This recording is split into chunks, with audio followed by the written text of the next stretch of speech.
hablar de lo que se viene, ¿no? Y lo que se espera, las proyecciones para esta nueva etapa de la cuarentena, guardando las palabras del presidente de la Nación. 2 semanas y un poquito más han pasado de los últimos anuncios que la extendían y ahora se especula que puede ser hasta el 10 del mes entrante, una semana después de aquel 3 que había sido establecido como fecha quizás límite en aquel momento, como decíamos anteriormente, ¿no? Bajo enormes presiones también de sectores concentrados de la economía para que se abra y que las consecuencias sean las que tengan que ser, algo que ocurre en otros países como en el caso de Brasil, como en el caso de Estados Unidos. Pero bueno, vamos a compartir con ustedes el análisis de quien ha accedido gentilmente a charlar con nosotros en este fin de semana, que es Víctor Hugo Morales. Víctor Hugo, ¿cómo te va? Aquí Pablo te saluda.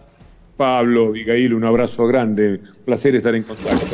Bueno, ¿cómo estás? ¿Cómo está pasando este día de cuarentena? En casa, ¿no? Obviamente, y esperando, supongo, con expectativa. Sí, claro, por lo menos centradas en qué va a pasar con los chicos. Claro. Tengo curiosidad por saber si mis nietos van a poder dar una vueltita, a lo mejor pasan por frente a mi casa y los puedo ver. Y me imagino que mucha gente está también en eso y parecería que para los chicos habría un poco de libertad. Vamos a ver en qué términos lo van a plantear. Después desconozco cuáles son las otras medidas que se van a tomar, pero todo lo que se haga de antemano te digo que lo voy a compartir porque este gobierno ha venido consensuando con quienes saben, con quienes se entienden, con los infectólogos. Han hecho las cosas muy pero muy bien. El mundo mira con respeto a lo que se ha hecho en la Argentina. Los números son elocuentes. En la Argentina no tiene ninguna relación con los números espantosos, trágicos de otras naciones. Me parece que no se puede objetar el procedimiento de la Argentina y con esa confianza asumo que tenemos que esperar las próximas indicaciones.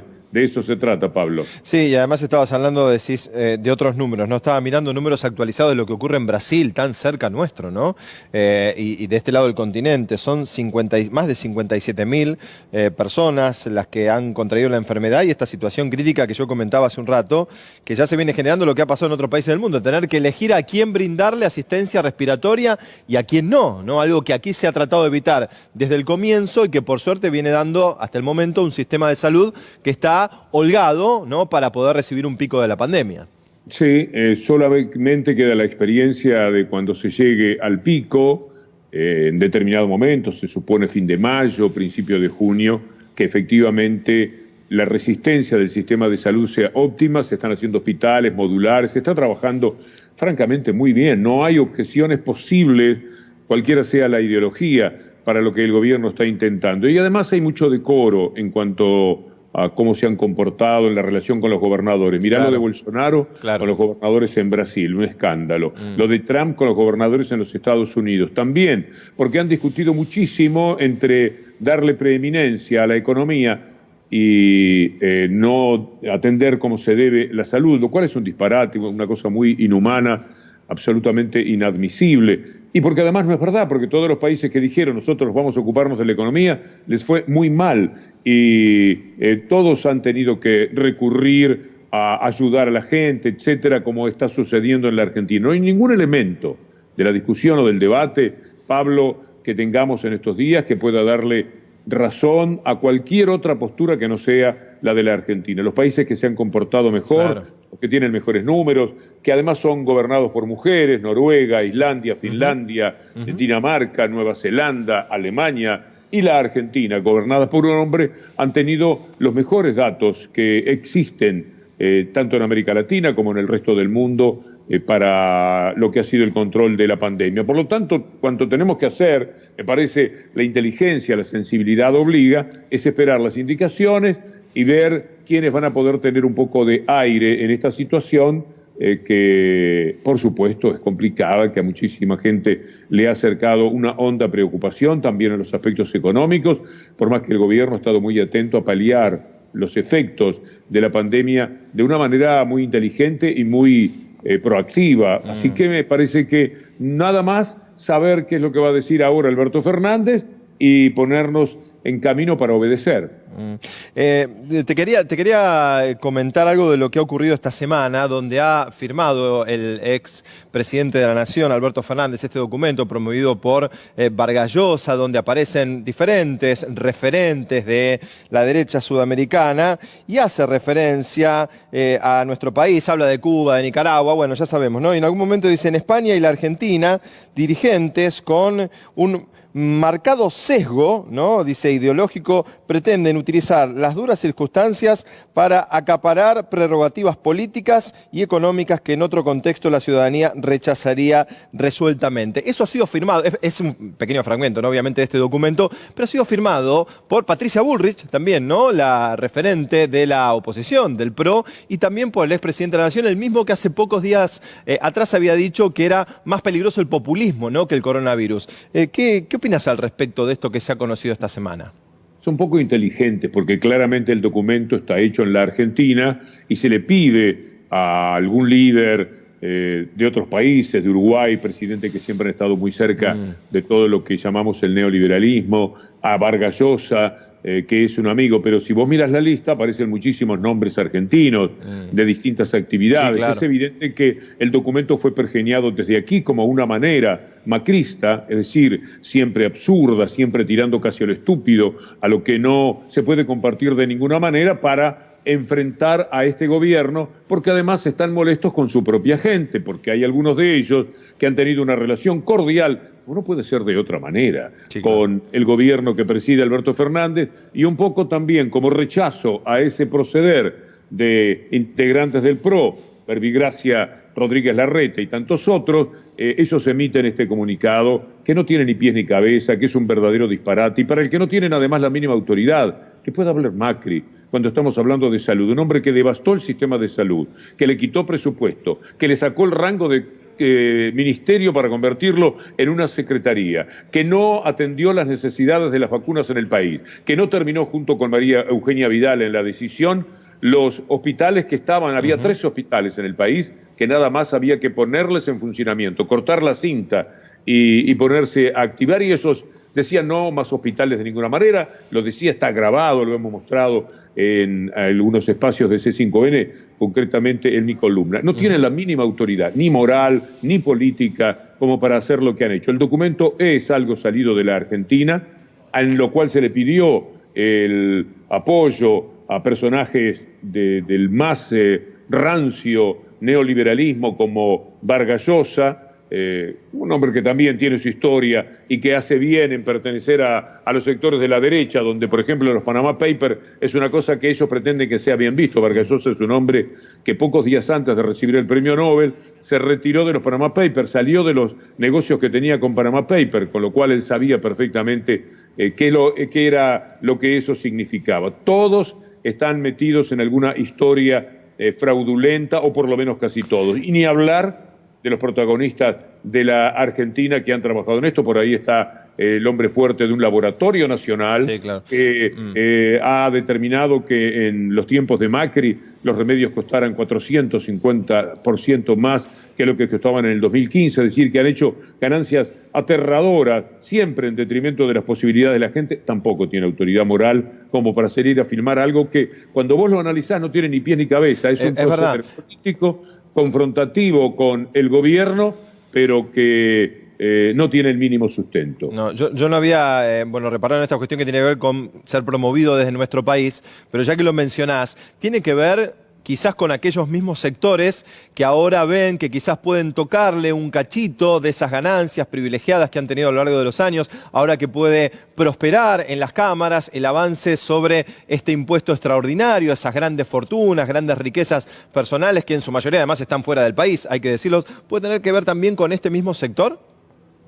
Sí, por supuesto, son todos lo mismo, integran una élite de privilegios que quieren defender de cualquier manera, a ultranza, tanto los que pugnan para que la deuda se pague como los bonistas quieren, Diario Clarín, y cuántos otros bonistas de la Argentina están metidos ahí, y por supuesto quieren cobrar y presionan a través de estos desvergonzados medios de comunicación que llamamos medios dominantes, yo digo Clarín y Nación para que sea un poco más claro, y que trabajan directamente para esa élite. Son dueños de bonos, son tenedores de esos bonos que le quieren cobrar de cualquier manera a la Argentina, y también hablan en nombre de otros argentinos muy poderosos que seguro, como ellos, están metidos en los bonos. Hay mucho bonista argentino, evidentemente, ya se demostró que está el Diario Clarín. Después tenemos el tema del impuesto, que va a tocar a las fortunas más grandes, fortunas que ni siquiera entran en la mínima discusión sobre el poder que tienen para que cualquier impuesto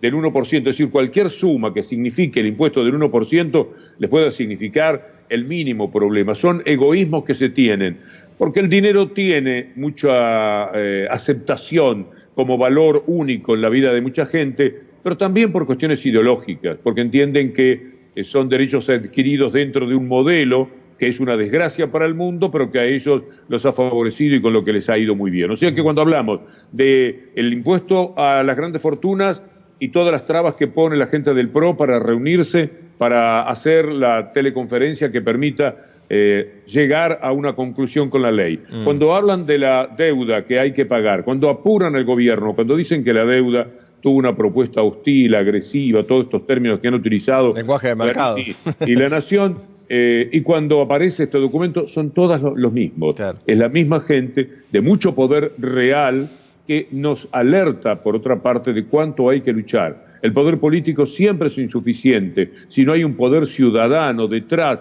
amparando ese poder político contra lo terrible que resulta el poderío de quienes manejan el verdadero poder. Bueno, la Corte Suprema ha hablado, ¿no?, a propósito de lo que será esta sanción de manera digital, y a propósito de este tema, también la vicepresidenta de la Nación ha tuiteado en el día de hoy: listo, salió el fallo de la Corte, el Congreso de la Nación ya puede sesionar virtualmente y nadie podrá cuestionar esa modalidad para la sanción de las leyes. Fin, saludos a todos y todas. Bueno, un triunfo político, ¿no? Claramente, en este caso no sé cómo lo valorás y cómo lo ves lo que ha dicho la Corte con respecto a lo que se viene en materia de lo que estábamos hablando, ¿no? Este impuesto a las grandes fortunas. Yo creo que ellos son capaces de cualquier cosa y que esto, que efectivamente desde lo político es un detalle muy fuerte a favor del gobierno, de quienes propugnan los aumentos, también puede ser traicionado, porque yo recuerdo que para la ley de medios 4 años apareció un diputado, con los Tomás, amparos. Y tuvo 1 año con una cautelar, porque la Corte Suprema, con habilidad para favorecer lo que Tomás quería, no se expedía. Claro. Entonces hubo 1 año, estrictamente 1 año, en el limbo total por un diputado, me acuerdo del apellido, Tomás, que en la provincia de Mendoza procedió de esa manera. Es decir, la Corte está diciendo que el Senado puede hacer las cosas como quiera, pero esto no implicará que no aparezca alguien, no tendrá razón, no será desde el punto de vista jurídico atendible, pero puede traer demoras en la aplicación de las leyes y después la Corte seguir dando vueltas, porque de lo que se expide es que no se puede meter en el terreno del Senado, pero si alguien, cuando salga la ley, lo cuestiona, me pregunto hasta qué punto la Corte Suprema mantendrá este pequeño gesto que ha tenido hacia lo que políticamente se le pedía. Sí, más sabiendo que no tiene plazos y que, como vos decís, ¿no?, en otros casos se ha dilatado tanto, ¿no?, algún tipo de definición al respecto. Te saludan, Víctor Hugo, que te están viendo en este sábado aquí en Minuto a Minuto. Mucha gente a través de redes sociales te está saludando al respecto de tu charla y tu diálogo en el día de hoy. Así que, bueno, vaya el saludo para todos ellos que están sumándose a C5N. Bueno, con respecto a las medidas que estará evaluando el presidente de la Nación, hubo mucho consenso esta semana, yo lo decía anteriormente, ¿no? Con diálogo con gobernadores, nuevamente el diálogo con científicos, con especialistas en la materia. También las organizaciones sociales estuvieron presentes esta semana allí en la Quinta Presidencial de Olivos, porque, bueno, hay demandas de diferentes sectores, sobre todo aquellos más postergados, y se espera que de un momento a otro puedan venir anuncios que, como vos decías, bueno, vas a acompañar, pero que se entiende hasta ahora irían en el mismo sentido, flexibilizando un poco la situación que se vive en algunas provincias del país donde no es la misma realidad que en el Gran Buenos Aires y la capital federal. Hay mucha gente que se está portando bien a la actitud del gobierno, que es claramente una tarea en la cual van consultando a todas las personas que se pueden involucrar con la decisión. Las opiniones de los infectólogos, que como son científicos, poco lugar, poco margen le dejan a lo político, a sus ideologías, y que están acompañando, más que acompañando, son los que consiguen que el gobierno acompañe los criterios de los que saben. Los infectólogos son técnicos muy especiales, es una ciencia la que los respalda, que no deja tanto margen para otras como, por ejemplo, la economía, donde se puede decir cualquier cosa, como se ha dicho en este tiempo, tratando de influir negativamente sobre la gente. Entre la seriedad de los científicos, que es propia de su tarea, con lo que los gobernadores han aportado también de crédito ofrecido al gobierno, con la actitud incesante de la actividad que han desplegado cada día, y eso ha sido muy evidente para todos, se ganaron la confianza de la gente. Hay un altísimo porcentaje que está a favor de las decisiones que el gobierno ha tomado, el 80%. También es verdad. ¿Qué margen? ¿Cómo puede haber 20, si es que los hay, que piensan distinto? ¿No ven las fosas comunes en el Amazonas? ¿No ven las fosas comunes en Nueva York? Largas zanjas interminables donde van colocando un cajón al lado del otro para poder amontonar a los muertos. ¿No se dan cuenta que eso podría haber ocurrido en la Argentina? ¿Que pudo habernos sucedido si no se tomaban estas medidas? ¿Que no se estaba preparado para que fueran de golpe y porrazo miles de personas al mismo tiempo? ¿Que no hay sistema de salud que pueda sobrellevar una situación como esa, que hasta los alemanes tuvieron problemas, que los británicos han sido desbordados, y ni hablemos de lo que ha sucedido en Italia, en España, etcétera, y solamente aquellos que se comportaron de una manera inteligente, humana, frente a este episodio? Puedo mencionar a Portugal. Claro. Portugal es una excepción dentro de Europa, hizo las cosas muy parecidas a la Argentina. Es necesario mirar los números todos los días, ver sin más de 50.000 muertos en los Estados Unidos, ver que Brasil tiene el mismo número de muertos que Argentina tiene de contagiados. Es necesario, si son elementos que permanentemente rompen los ojos. Es preciso valernos de Trump, que es un idiota como nunca vio la historia de la gente que ha tenido poder. Hay que remontarse a Nerón, a Calígula, a estúpidos que uno creyó que lo leía como en una novela, para encontrar personajes de este tipo, y que ahora también, en lo que le decía al gobernador de Georgia, estaba demostrando que él se da cuenta que no puede seguir amplificando lo que había dicho en un principio, cuando poco menos que se reía de la pandemia. Entonces, si tenemos todos estos elementos, que le ha ido bien a los que hicieron lo mismo que la Argentina lo hizo antes, los números de la Argentina son dolorosos, pero estadísticamente más que decorosos frente a los números del resto. Es que algo hicimos bien. A mí me da la impresión que todo, no algo, fue bien hecho desde un principio, y que Alberto Fernández procedió de una manera que no es para nada la de los que se creen sabios y dueños de todo. Hay por ahí algo que yo presenté en la columna, que es Trump diciendo que es el que más sabe de 30 temas, no se puede creer. Sí. Ese sabio sabe. Que ha invitado a la gente a tomar hasta la bandina, y hay gente que lo ha seguido, ¿no? Es una cosa increíble. A tomar inyectar desinfectante. Ha dicho locuras que tienen réplica, además, en alguna pequeña porción, pero algunas personas que hay muchísima gente loca. La derecha está habitada por mucha gente que no está bien de la cabeza. También sucede entre nosotros. En las marchas que hemos tenido de la derecha no se ve a mucha gente cuerda. En los Estados Unidos aparecieron con escopetas en Michigan, trepados a los autos, queriendo desalojar de la Casa de Gobierno del Estado de Colorado a la gobernadora, porque había determinado la cuarentena. Hemos visto... Y sin ir tan lejos, pocos días atrás en Brasil, ¿no? El hijo de Bolsonaro disparando armas en una señal de apoyo a un presidente que afronta una crisis interna compleja, ¿no? Del mundo entero son harto elocuentes. Es decir, cuando yo digo que el 80% está a favor de lo que ha hecho el gobierno, me parece que no exagero en la cifra.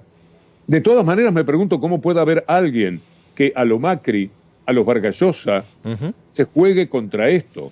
Esto también caracteriza la personalidad que han tenido, que ya lo sabemos de cuando gobernaron.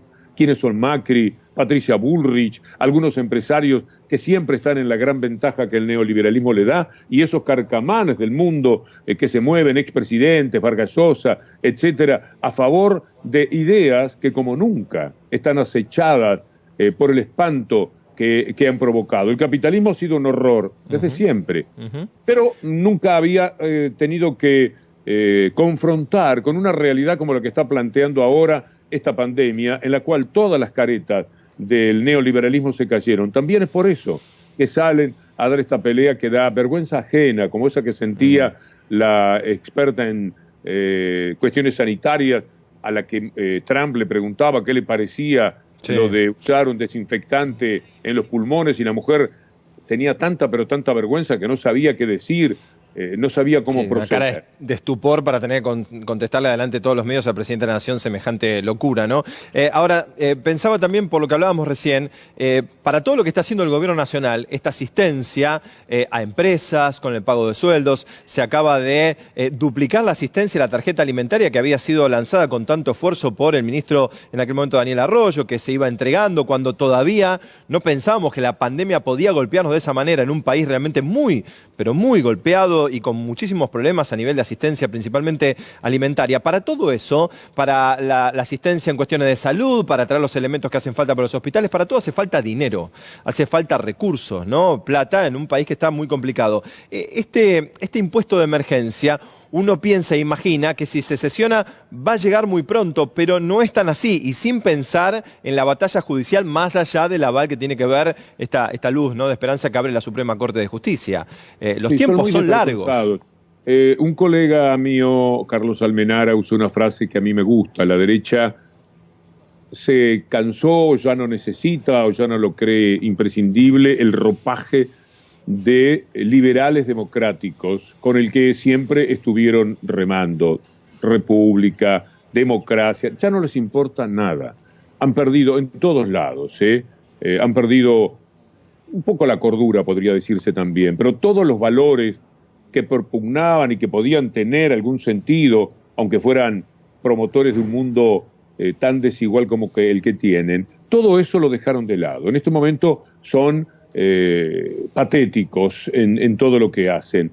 Y una de las cosas a las que contribuyeron fue a la aparición de esos economistas, que por supuesto son llamados de todos los canales, que están claramente contra el gobierno. Obvio. Y entonces hablan y dicen: la economía hay que atenderla, no puede ser. Juegan a que lo que el gobierno dijo es: viva la vida, muera la economía. Jamás se dijo eso.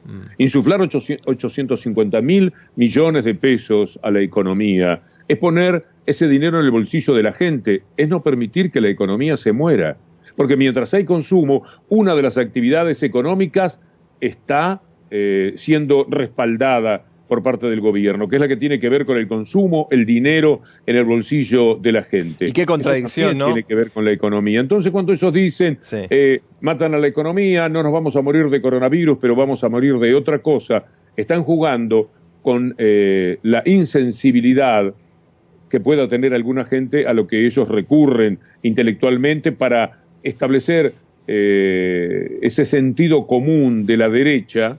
La mayor parte del sentido común que uno conoce es de derecha, en el que pueden tener algún caballito de batalla, pero que siempre es un disparate. Han perdido en toda la línea en la discusión de estas semanas. Pierden porque la gente quiere respetar la cuarentena si sabe que esto es necesario para cuidar su salud y la de sus semejantes. Pierden cuando dicen que se desatendió la economía porque se ha metido dinero de todos lados a todos los que se quedaban para atrás en esa materia. Se sigue acompañando a las pymes y se le dan préstamos de toda naturaleza que habrá que instrumentar tan solo un poco más rápido, como para que esas pymes no se caigan, puedan pagar los salarios y mantenerse con las cortinas bajas, pero dispuestas a que en cuanto salgamos de esto, en cuanto se lo puedan permitir, van a levantar las cortinas y van a tener con qué salir a trabajar. Se cayeron muchísimos menos empresas, en un 1000% que las que se cayeron cuando gobernaba Macri. Por eso ese documento es una actitud desvergonzada de un hombre que ha perdido todo atributo que se le pueda respetar a una persona. No hay manera de respetar el Macri a nada, y sobre todo con esto del documento que ha establecido. ¿Cómo puede meterse en los temas de la salud? ¿Cómo puede hablar de la economía quien la devastó y de quien por otra parte vamos a tener que observar tantos y tantos negocios como ese último que la gente del Destape de Ari Lijalad destapó ayer cuando contó los casi 200 millones de dólares que en una cuenta chica, en una cosa totalmente evitable, Macri le entregó de ganancia a Clarín a través de los negociados de Nextel y todo lo que se ha hecho por parte del grupo. Cuando sabemos de esto, cuando pensamos en qué pasó durante los 4 años que gobernaron, que perdieron pese a tener a todos los medios, como siempre, a su favor, porque trajeron tanta hambre y tanta debacle para la clase media que finalmente la gente que los había votado, arrastrada por ese periodismo, se dio cuenta de cuánta mentira había consumido durante mucho tiempo como para que le hicieran la cabeza, de salir de un estado de bienestar a pasar a un estado de élites completamente dominantes. Después de todo eso, y cuando se ha comprendido qué es lo que ocurre, uno no puede menos que asombrarse de que Macri aparezca no firmando ese documento, sino seguramente impulsándolo, porque la presencia de tantos argentinos y tan pocos de otros países marca que esto tiene una impronta de la Argentina. Un hombre que ha sabido sacarle buenos dividendos a la Argentina en lo que se le paga por venir al país en cada feria del libro, etcétera. Vargas Llosa, un hombre que protagonizó una entrevista desopilante con Macri cuando le preguntó si iba a cambiar su manera de ser, y Macri dijo, no, voy a seguir por el mismo camino, pero más rápido. Claro. Autores de frases que quedan en la historia del disparate. ¿Cómo pueden venir ahora a sacar pecho, comunicados y confrontar en medio de un gobierno que no para de cerrar las cañerías? Yo el otro día ponía el ejemplo de esos artistas de circo que ponen un plato a girar y otro más, pero son como 12 platos. Y cuando van por el plato número 6 tienen que volver para poner el movimiento otra vez el primero. Es decir, no se da abasto. Es tremendo lo que se está trabajando, lo que se está atendiendo en todos los frentes, los de la economía, los de la salud, los de los hospitales, son múltiples, la deuda, múltiples en una situación muy compleja. Y pensaba mientras hablabas, esto que están hablando constantemente, que se apaga la economía, de que hay que volver a trabajar, de que las consecuencias, bueno, se verán y se atajarán, porque hablábamos recién de una asistencia de más de 800.000 millones de pesos, y esos sectores no se escandalizaron en ningún momento cuando había 1 billón de pesos, más todavía de lo que hoy está poniendo el gobierno para asistencia, en la timba financiera, por ejemplo en las LELIC, que paralizaban la economía, generaban el cierre de fábricas, un mensaje realmente, bueno, que va en línea, al mismo tiempo es altamente contradictorio. Ahora el dinero se pone al servicio de la gente para asistir a aquellos que no tienen, y antes estaban al servicio del poder financiero, que no generaba absolutamente nada más que un parate sin crisis como la que se está viviendo a nivel global. Son perversos, son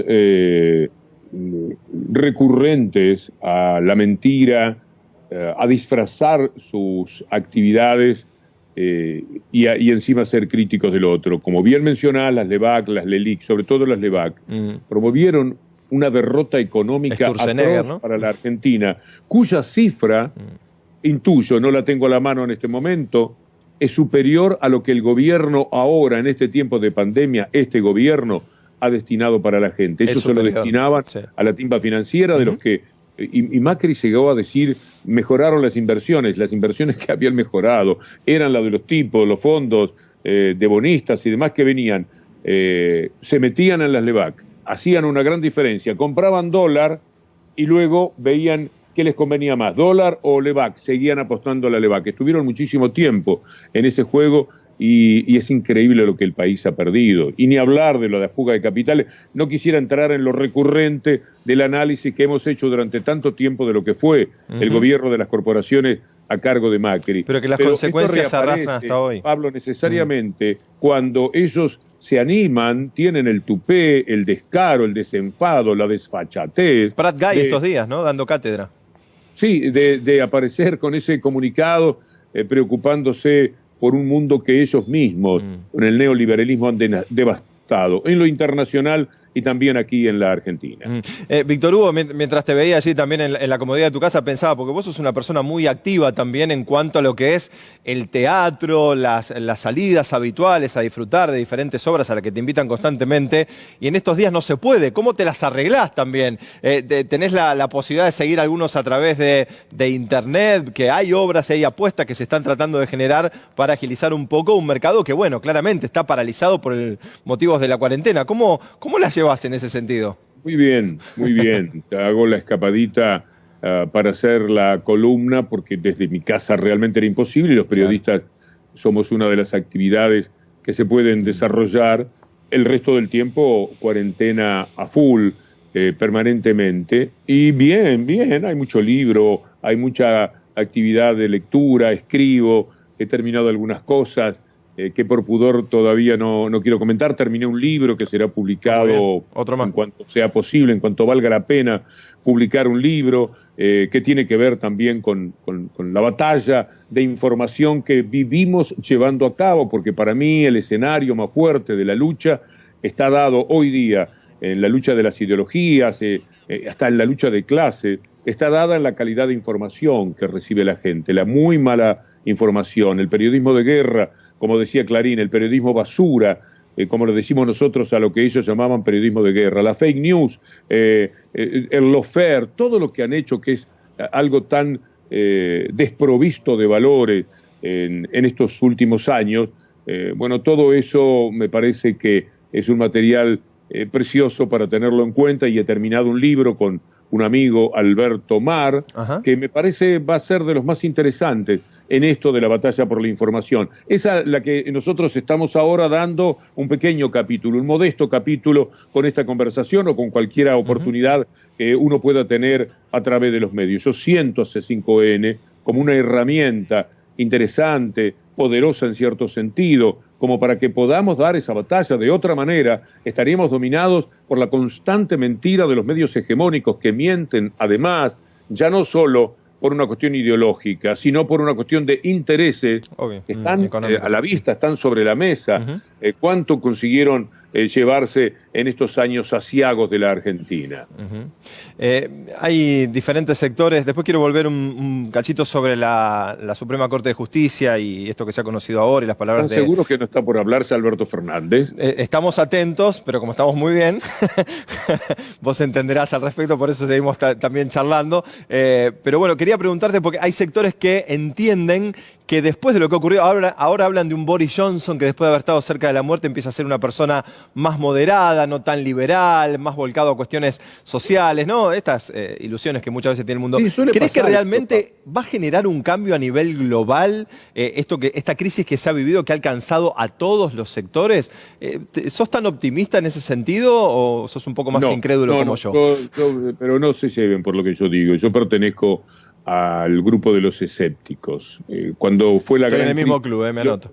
También pensábamos que a la salida de eso los gobiernos iban a ocupar de los pueblos, y lo que hicieron fue salvar a las empresas.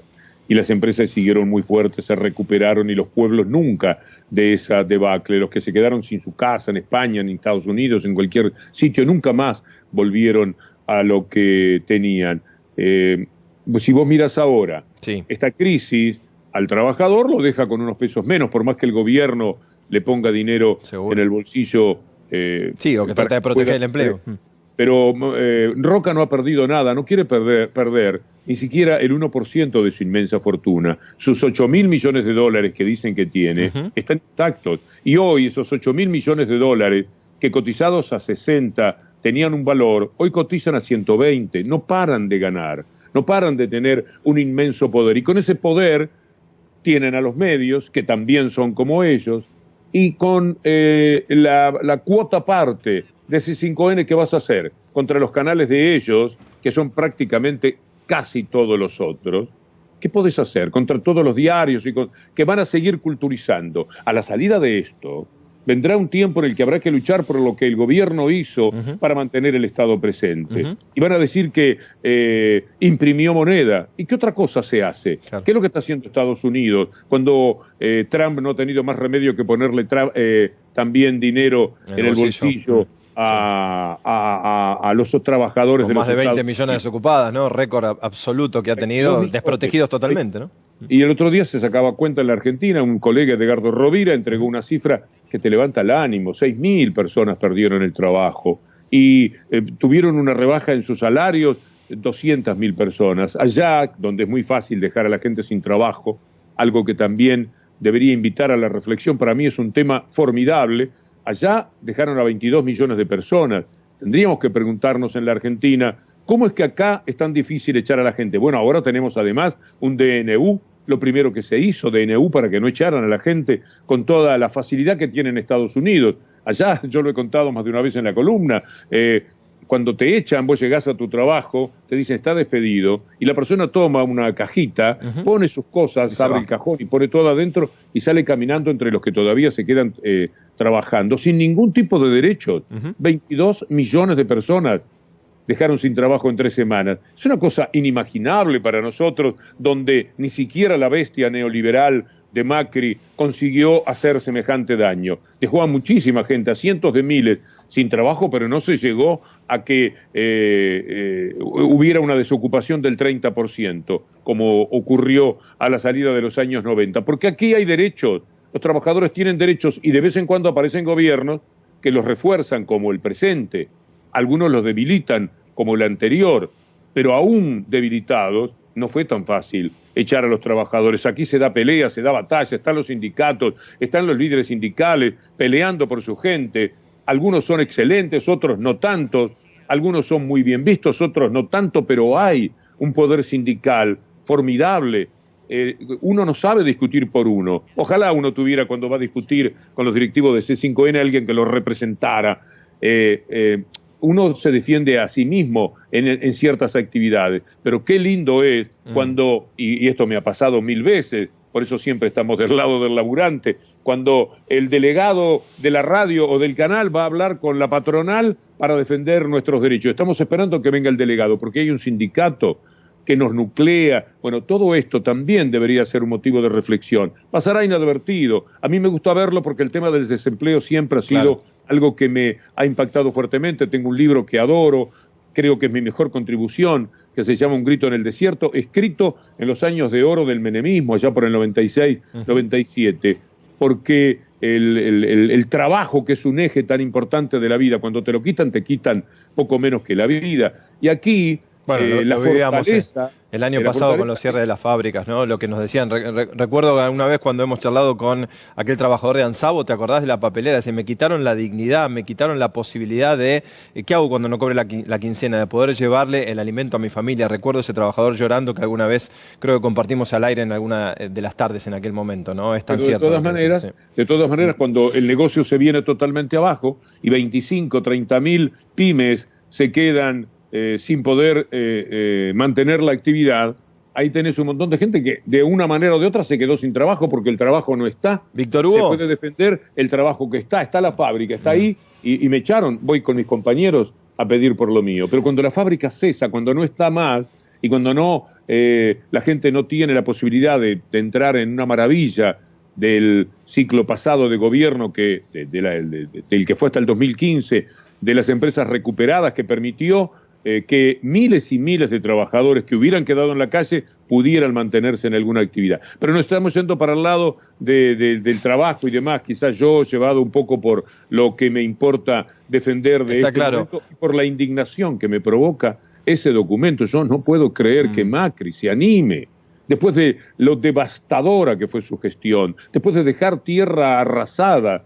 después de los negociados que probadamente realizó como corrupción del gobierno, no de integrantes sueltos del gobierno, que siempre lo sabrá. Después de todo eso, aparecer con Vargas Llosa, este tiburón internacional del neoliberalismo, firmando un documento que es cada una de las estrofas un desacierto, una mentira, una posición insostenible, que salga con esto cuando a la Casa de Gobierno no paran de llegarle problemas y los están solventando de la mejor manera, y si no lo hacen mejor es porque no le habrá dado la capacidad, porque el esfuerzo lo han tenido. Y hasta este momento la capacidad no se puede discutir, porque si uno mira al mundo, donde mejor se hicieron las cosas por una vez en la vida, y no es fútbol, y no es básquetbol, y no es boxeo, donde mejor se hicieron las cosas fue en la Argentina, porque tuvo quizás la fortuna de ver lo que estaba pasando por allá,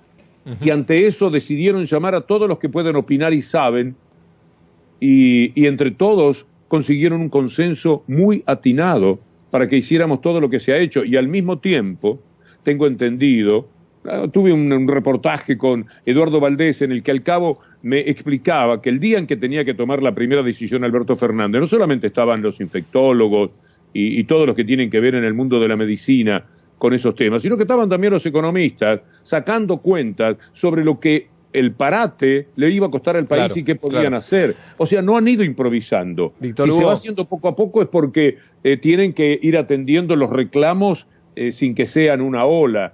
Pero esto que pasa, por lo que yo sé, y Valdés es una de las personas que me inspira mayor confianza en el mundo de la política, por lo que él me señalaba, esto no fue un acto de alguien que dice, bueno, ¿sabes lo que vamos a hacer? Vamos a parar el país. Sino que fue el proceder de una persona que consultó, que puso una especie de bandeja de posibilidades frente a personas que podían orientarlo de la mejor manera y recién después tomó la decisión. Y se permitió la duda. Hombres que se permiten la duda y no imbéciles como Trump o como Bolsonaro, hacen mucho bien. La duda a veces es saludable.